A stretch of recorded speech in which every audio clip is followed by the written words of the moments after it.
Very good morning, welcome to prime 9. నేను జామీమా. ఇక వివరాలు చూద్దాం. మహాశివరాత్రి బ్రహ్మోత్సవాలకు అలంపూర్ బాల బ్రహ్మేశ్వర జోగులాంబ అమ్మవారి దేవస్థానం ముస్తాబవుతోంది. ఈ నెల 14 నుండి 18 వరకు బ్రహ్మోత్సవాలు నిర్వహించేందుకు ఆలయ అధికారులు అన్ని ఏర్పాట్లు పూర్తి చేస్తున్నారు. 14న సాయంత్రం ధ్వజారోహణం ప్రారంభమయ్యే ఈ బ్రహ్మోత్సవాలు 18వ తారీఖు వరకు ముగియనున్నాయి. వచ్చిన భక్తులకు ఎలాంటి ఇబ్బందులు లేకుండా త్రాగునీటి, అన్నదాత వసతులు కూడా ఏర్పాటు చేస్తున్నారు. అష్టదశ శక్తిపీఠాలలో 5వ శక్తిపీఠమైన జోగులాంబ అమ్మవారి దేవస్థానంలో జరుగుతున్న బ్రహ్మోత్సవాలపై మరింత సమాచారం మా ప్రతినిధి హరిశంకర్ అందిస్తారు.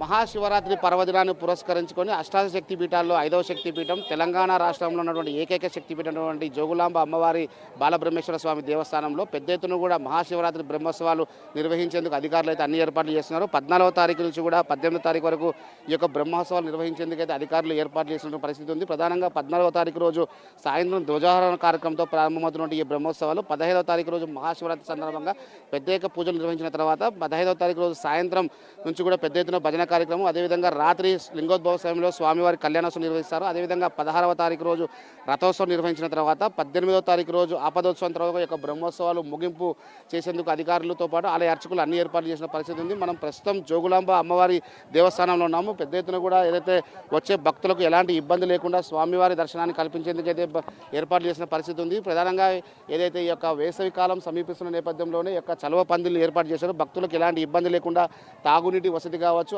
అదేవిధంగా ప్రసాద వితరణ కేంద్రాలను కూడా ఏర్పాటు చేసి ఎలాంటి ఇబ్బంది లేకుండా చూస్తున్న పరిస్థితి ఉంది.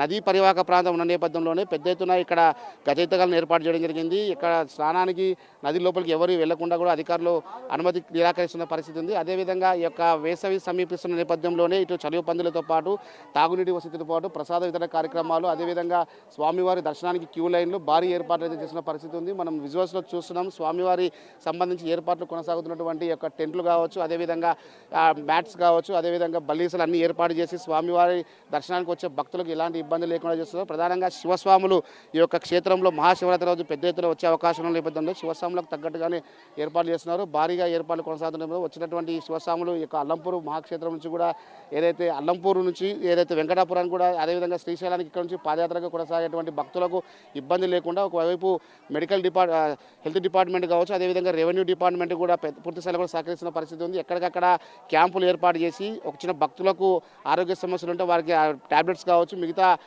ఏవైతే ఉన్నాయో అన్నీ ఇచ్చి చేసే ప్రయత్నం అయితే చేస్తున్నారు. అదేవిధంగా నది దాటేందుకు కూడా కొంతమంది శివస్వాములు ప్రయత్నం చేస్తే వారికి ఎలాంటి ఇబ్బంది లేకుండా కూడా ఒక తాడు సాయంతో కూడా అక్కడ పంపించే ప్రయత్నం చేస్తున్నారు. ఇక్కడ నుంచి కూడా వెంకటాపురానికి దాదాపు శివస్వాములు ఎక్కువగా పాదయాత్ర వెళ్తారు కాబట్టి అక్కడ కూడా ఇక్కడ అన్నదాన కార్యక్రమాలతో పాటు అదేవిధంగా స్వామివారి దర్శనానికి వచ్చే భక్తులకు అన్నదాన కార్యక్రమాలు కావచ్చు, శివస్వాములకు పెద్ద ఎత్తున కూడా ప్రసాద్ స్కీమ్ తర్వాత నిర్మించినటువంటి ఏదైతే బిల్డింగ్ ఉందో ఆ బిల్డింగ్లో అన్నదాన కార్యక్రమాలు ఏర్పాటు చేయడం జరిగింది. మొత్తంగా చూస్తే ఆ మహాశివరాత్రి సందర్భంగా బ్రహ్మోత్సవాలు అయితే అంగరంగ వైభవంగా నిర్వహించేందుకు అధికారులు ఏర్పాటు చేసిన పరిస్థితి ఉంది. దీనికి సంబంధించి పూర్తి స్థాయిలో కూడా తెలంగాణ ప్రభుత్వం నుంచి కూడా కీలక ఆదేశాలు వచ్చిన నేపథ్యంలోనే వచ్చిన భక్తులకు కావచ్చు ఎలాంటి ఇబ్బంది లేకుండా ఎండోమెంట్ డిపార్ట్మెంట్ మీద పూర్తి స్థాయిలో కూడా ఇక్కడ పనిచేస్తున్న పరిస్థితి. మొత్తంగా ఈ ఉమ్మడి పాలమూరు జిల్లా ఉన్నటువంటి ఏకైక అమ్మవారి శక్తిపీఠం కావడం కూడా ఉమ్మడి జిల్లా వ్యాప్తంగా ఉన్నటువంటి శివస్వాములే కావచ్చు, సాధారణ భక్తులు, అదేవిధంగా ఆంధ్రప్రదేశ్, మహారాష్ట్ర నుంచి, కర్ణాటక నుంచి వచ్చే భక్తులు పూర్తి స్థాయిలో కూడా శివరాత్రి రోజు ఇక్కడికే వచ్చి ఇక్కడ శివస్వామస్మరణ చేస్తూ కూడా పూర్తిగా ఇక్కడ శివస్వామస్మరణ చేస్తూ కూడా ఉండే అవకాశం ఉన్న నేపథ్యంలోనే వారికి తగ్గట్టుగానే రాత్రి శివస్వాములు పెద్ద ఎత్తున కూడా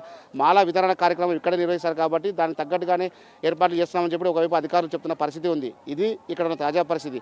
కెమెరా పర్సన్ రాజశేఖర్తో హరిశంకర్, ప్రైమ్ 9 ఆలంపూర్ నుండి.